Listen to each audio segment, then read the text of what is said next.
ፍቅር ይዘኛል ቶሎ ቶሎ ነው ፍቅር የሚይዘኝ በቃ የሆነ ሴት ባየው ቁጥር ወዲያው ከሷ ፍቅር ይዘኛል እና ያልከኝ ያለው ህመም ቶሎ በፍቅር መያዝ ነው አዎ ይሄ ፍቅር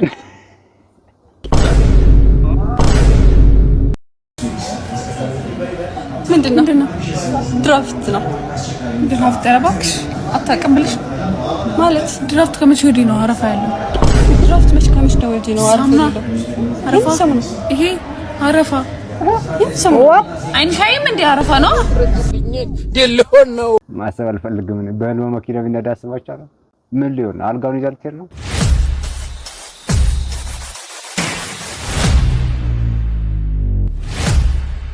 ሰላም ቤተሰቦቻችን እንግዲህ ዛሬ ባበደ ቪዲዮ ተመልሰናል ፈታዘና እንላለን ሪአክት እናደርጋለን ስቃል እንጫወታለን እስከ መጨረሻ አብራችን ቆዩ በዚህ ቻናል አዲስ ከሆናችሁ ላይክ ሼር ሰብስክራይብ በማድረግ ቤተሰብ ይኑራል ይመቻችሁ የፌስታሉ ጣጣ ኦኬ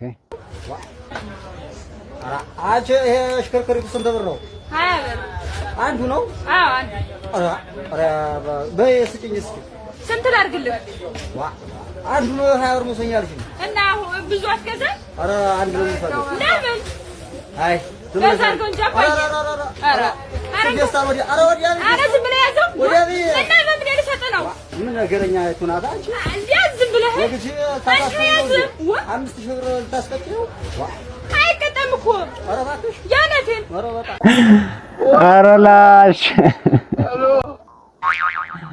ኧረ ይመቸው ሽክርክሪት እውነትም ሽክርክሪት ቦምቦሊኖ በነገራችን ላይ በጣም ብዙ ሰዎች ኢንቴንሽን ያስይዛሉ የፌስታሉ ነገር ምክንያቱም እኛ ማወራይ ኖሮ አብዛኛው የምንገዛቸው ነገሮች ከፌስታል አይሩ አልበረክት ያለኝ ነገር እኔ ድሮ ገንዘብ ብቻ ማይበረክት ይመስልኝ ነበር አሁን ቀንም ማይበረክት ቀኑ መበረከት ካል ነው ማለት እንዴ መችለታ ቃላነሳ ሰኞ ዕለት ጎንበስ በየቀናስን አርቦ ነው ማክሰኞ ሮብ ሐሙስ እየት እንደ አላቃቸው ማንነታቸውን አላቀ ትንሽ ጎንበስ በቆየማ ወር ሊሆን ነው እኮ እንዴ ምንድነው የሚበራው ቀኑ እውነቱን እኮ ነው ያለው ጀለስ ሰኞ ጎንበስ ብሎ ቀናስል አርብ አረላሽ በነገራችን ላይ እውነት እኮ ነው ቀን በጣም እየሄደ ነው ምንድነው ጋይስ ስለዚህ ገንዘብ ብቻ አይደለም ማይበረከት ቀን ማይበረከትም ጊዜ ታይም ይባል ነገር አለ ታይም ኢዝ ጎልድ ይባለው ምን ከምን አድርገና ታይም ኢዝ ጎልድ ነው የምናውቀው ምን አድርጎ ነው አንተ የምታባረረው ልጁ የዛሬ 10 አመት ጉማሬ ብሎ ይሰድበኝ ነው እና እስከ ዛሬ ነበር ከ10 አመት ነው ዛሬ አንዴ ጉማሬው እንደመስል በቲቪ አየሁት ደልሆን ነው 10 አመት ሙሉ ቃሉን በአእምሮ ይዘዋል አረላሽ አንተ አስበው 10 አመት ሙሉ አንተ አንድን ቃል አንድ ስድብ በአእምሮ ይዘህ ዛሬ ካስታወስከው ዋው አንተ አንድ ህልም ግን የበቀለ ጥብስ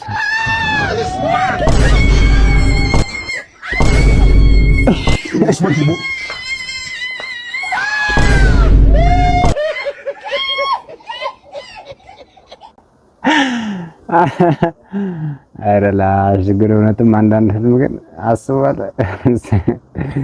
በህልም የበቀለ ጥብስ እየበላች የልጇን እጅ ቀረጠመች በዚህ ሰበብ ህልም ቀቀልስ ቢሆን ወይ ደግሞ በህልም መኪና ብነዳስ አስባችኋል እንደዛ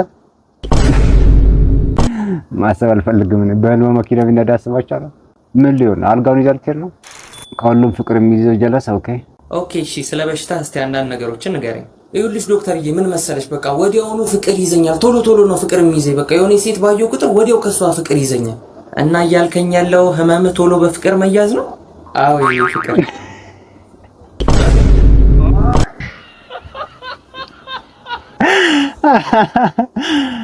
ከዶክተር ፍቅር ያዘው ማለት ነው ድረስልኝ ደልሆን ነው አረላሽ እዛች ከሰት በቅስፈት ከዶክተር ፍቅር ያዘው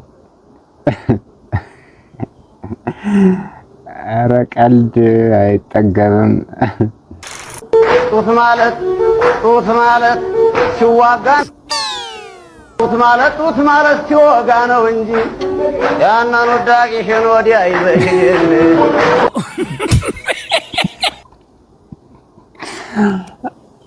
ጡት ማለት አንጨርሰው ያንን በነገራችን ላይ የዱር ዘፈኖች እኮ ዘሞስት ሮስት የሚያደርጉ ናቸው ተራባቸው ራሱ በጣም የሚገርም ነው ያምራል ይሄ ደግሞ ባሳ ባሰ ጋይስ ባሰ። ምንድነው በቅኔ መንካት ሰው መንካት ያማል ቅኔ የሆነው ነገር።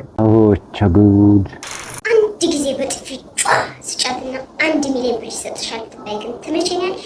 ደረግምሽ ያውላድ ሲኒ ቡና እኮ ነኝ ቅሌታማ። አታረቂም አይባልም መጠየቂስ ዝም ብልስ አላህ መታሻል። እንደ 1 ሚሊዮን አይደለም 1 ሲኒ ቡና ስለደረግማት ነበር። የመገናኛ ሌባ አባ ስልኬን ተበልቼ ነው በእናትህ አንዴ አስደውለኝ። እሺ ኖርማል ነው ደውል።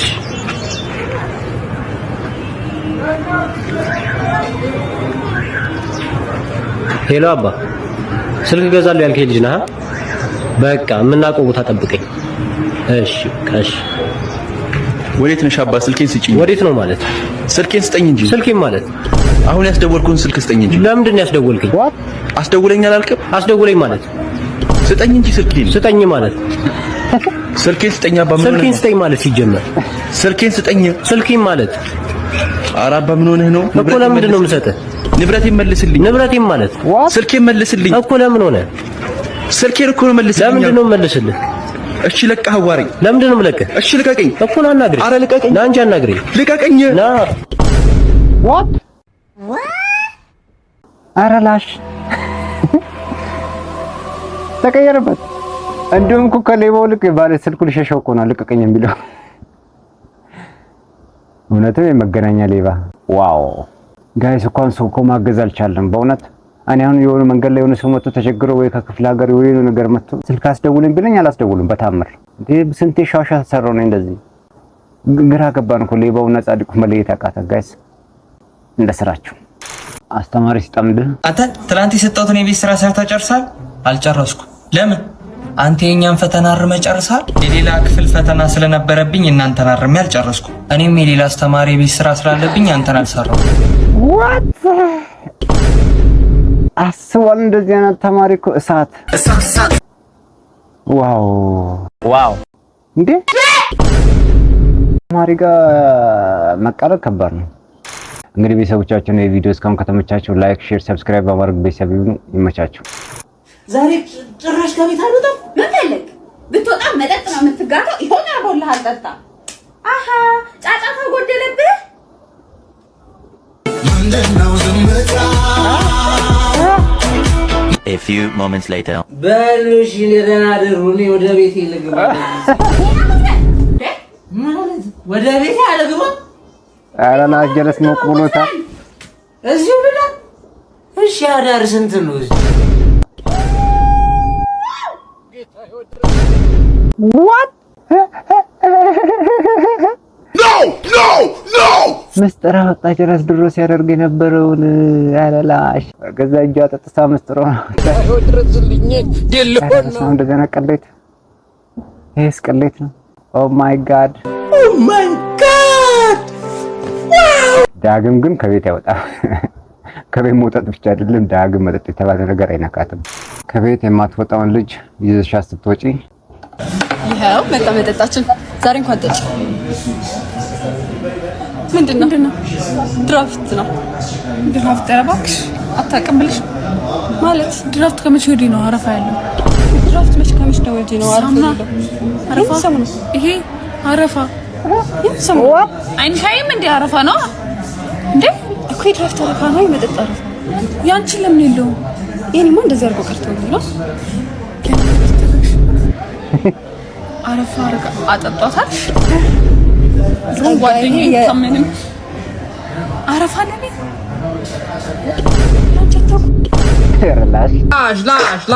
ምንም ቢሆን ከቤት ወጣ ማታውቀው ልጅ ስለ ድራፍት አረፋ አታውቅም ማለት ከባድ ነው። አራት ሰክሱም አራ አይናፋም። ሰላም የኔ ስራ ለመቀጠር ነበር። ስራ ለመቀጠር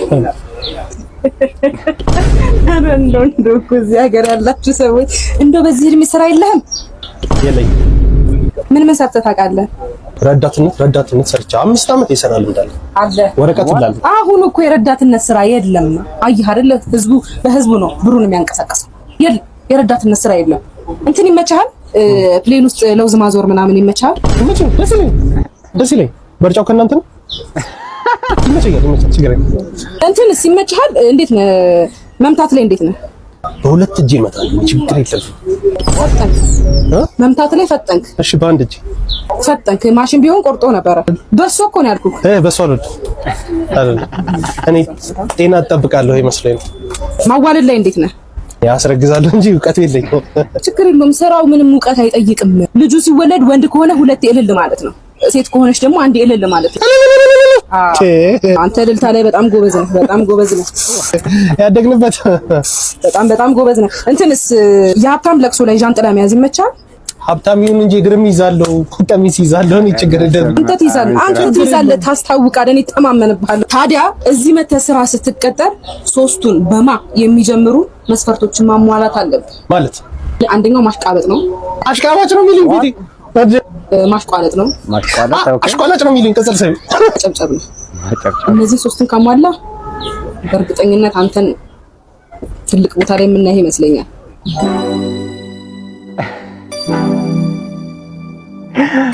ሶስቱን የምህጎች ማሟላት ማሽቋለጥ፣ ማሽቃበጥና ማጨብጨብ። እንዴ ጋይስ እኛም እኮ የተቸገርነው የሶስቱን የምህጎች እኮ እያሟሉብን ነው ሰው። የሆነ ቦታ ስንሄድ የሆነ ሰው ሲያጨበጭብና ያሽቋልጣል። አንድ ደግሞ ማሽቃበጥ ነው። እሺ ታዲያ ምን እናድርግ?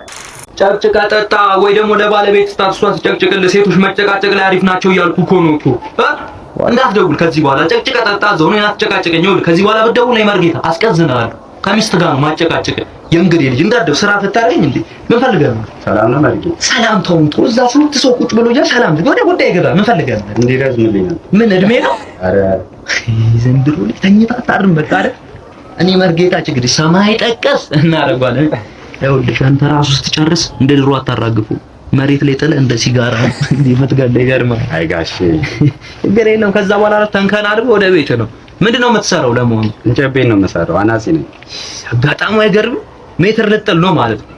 ከዚህ በኋላ ሜትር ስትባል ዚፕ ነው የምትከፍተው።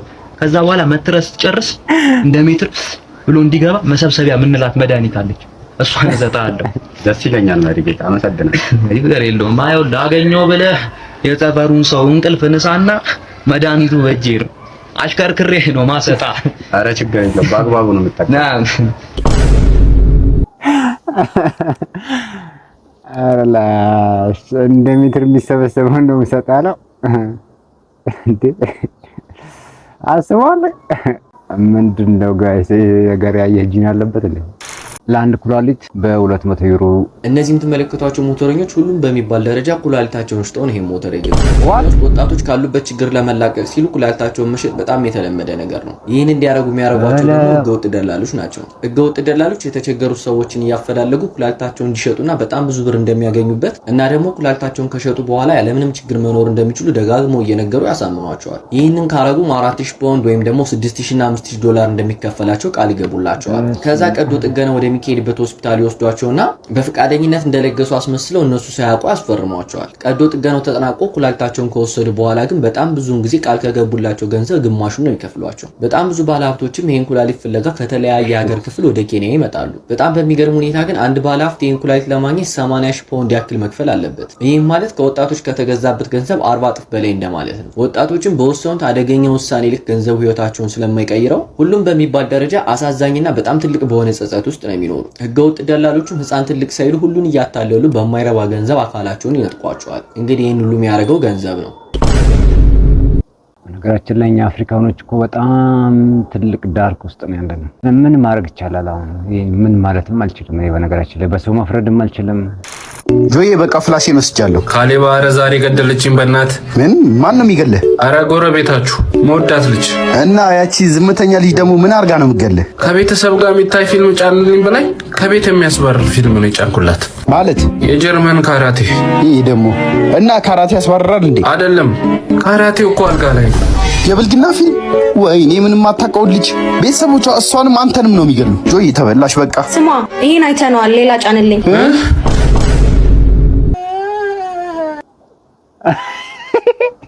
ኧረ በስመ አብ። እኔ ስለሷ እየተሳቀቁ ነው። ልጅቷ ምንም አታውቅም ከቤት አስባረርኳት ብሎ ይጨነቃል ያኛው። እሷ ግን አይታ አጣጥሞ መታለች። ሌላ ለመውሰድ ፓርት ትቋ። ኧረ ላሽ ድሃ ወንድ ማግባት ኃጢአት እንደሆነ ስንቶቻችሁ ናችሁ የምታውቁት? በዚህ እድሜሽ አትስሪና ቁጭ ብለሽ ገንዘብ ያለውን ወንድ ስትጠብቂ አንድ ባለ ሀብት ገዝቶሽ በዚህ ባዶ ጭንቅላትሽ ላይ አበባ እንዳይተክልብሽ አንቺ ብዬ ነው።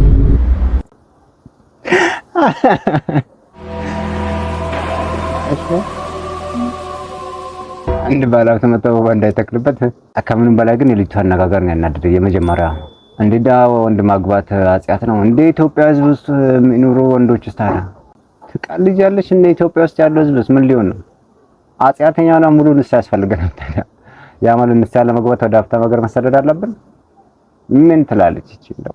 ይሄ ጥያቄ በዘንድሮ የ8ኛ ክፍል ፈተና ላይ የመጣ ጥያቄ እና በአማርኛ ጎበዝ ነኝ አማርኛ ላይ እተማመናለሁ የምትሉ ሰዎች እስቲ ይህን ጥያቄ ሞክሩት። ጥያቄው እንዲህ ይላል። ተበዳሪ እባክዎትን 1000 ብር ሊያበድሩኝ ይችላሉ? አበዳሪውም ይላል መች ልትመልስ? ተበዳሪው ብሎ ተበዳሪው ሊሰጠው የሚችለው መልስ በምርጫ አስቀምጠውታል። ኤ ፈጣሪ ሲሰጠኝ፣ ቢ ሎተሪ ሲደርሰኝ፣ ሲ ቦሩ መጨረሻ ደሞዝ ሲከፈለኝ፣ ዲ ውርስ ሳገኝ ይላል። መልሱ የትኛው ይመስላችኋል? ምን ሊሆን ይችላል ይሄኛው መልሱ? ቢ ሎተሪ ሲደርሰኝ፣ ሲ ደግሞ በወሩ መጨረሻ ደሞዝ ሲያገኝ። እሺ እንዴ ምንድነው የሚሆነው? ጥያቄ መልሱ ራሱ ምንድነው የሚሆነው? ተበዳሪ በነገራችን ላይ አብዛኛው ተበዳሪ የሚለው እንግዲህ ኢትዮጵያ ውስጥ ስፔሻሊ ኢትዮጵያ ውስጥ ፈጣሪ ሲሰጠኝ ነው። ስለዚህ ሊሆን የሚችለው ፈጣሪ ሲሰጠኝ እንደኔ ሐሳብ። ኦኬ ነገረኛ እኔ ቢጤ መስማት የተሳነኝ ነኝ ስላይነ ብርሃን ሳይኖራችሁ አትስቱ ይላል ዳቢሎስ ይስጥልህ ለማንኛውም ራላሽ የሆነ ነገር የገረመኝ እዚህ ጋር አንደኛው መስማት የተሳነኝ ነኝ ስላይነ ብርሃን እያየ ማለት ነው። ሁለተኛው ነገር ደግሞ ዳቢሎስ ሳይኖራችሁ አትስቱ እሱ ነው ለማነው። ልጅ ማውናውንማ ፌመስ እየሆነ ነው። ፀጉር አቆራርጦም ቀይሯል። እንግዲህ ቤተሰቦቻችን ለዛሬ ያለው ቪዲዮ ጨርሰናል። የቪዲዮ እንደተመቻችሁ ፈታ ዘና እንዳላችሁበት ተስፋ አደርጋለሁ። ሌላ ጊዜ ደግሞ ባበደ ቪዲዮ እስክንመለስ ድረስ ሰላማችሁ ብዝት